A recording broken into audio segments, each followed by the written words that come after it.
بسم اللہ الرحمن الرحیم۔ السلام علیکم ناظرین، کیسے ہیں آپ سب لوگ؟ امید کرتا ہوں سب ٹھیک ہوں گے، خوش ہوں گے اور خیر و عافیت سے ہوں گے۔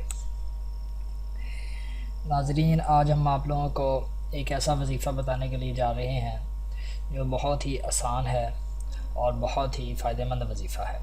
ناظرین، جن لوگوں کے جس طرح کے آج کل کافی یہ ماحول اس طرح کا ہو گیا کہ ہر کسی کے دشمن ہوتے ہیں، ہر کسی کو کسی نہ کسی سے خطرہ ہوتا ہے، یا اگر کسی کے پاس مال وغیرہ زیادہ ہے تو اس کو اپنی جان کا خطرہ ہوتا ہے کسی سے یا کسی کے آپس میں لڑائی جھگڑے ہیں دو گھروں کے، تو وہ کہتے ہیں کہ ہمیں ان سے ڈر لگا رہتا ہے تو وہ ہمیں کچھ نہ کہے۔ تو اس کے لیے آج ہم آپ لوگوں کو ایک بہت ہی اچھا اور خاص وظیفہ بتانے کے لیے جا رہے ہیں۔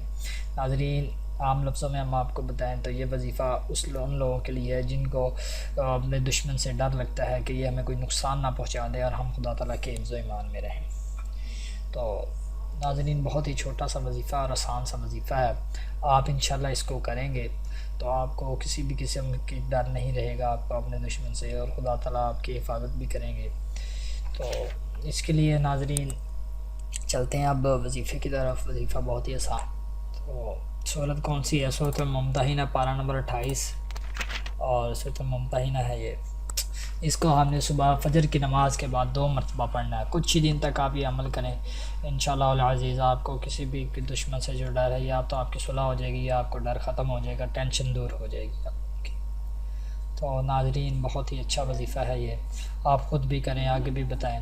وظیفہ دوبارہ سن لیں، اگر آپ کو کسی دشمن سے خطرہ ہے تو آپ یہ وظیفہ کریں گے، صبح فجر کی نماز کے بعد 2 مرتبہ سورہ ممتحنہ پڑھیں گے، خدا تعالیٰ سے دعا کریں، انشاءاللہ العزیز آپ کا وہ ڈر دور ہو جائے گا اور آپ کا وہ مسئلہ حل ہو جائے گا۔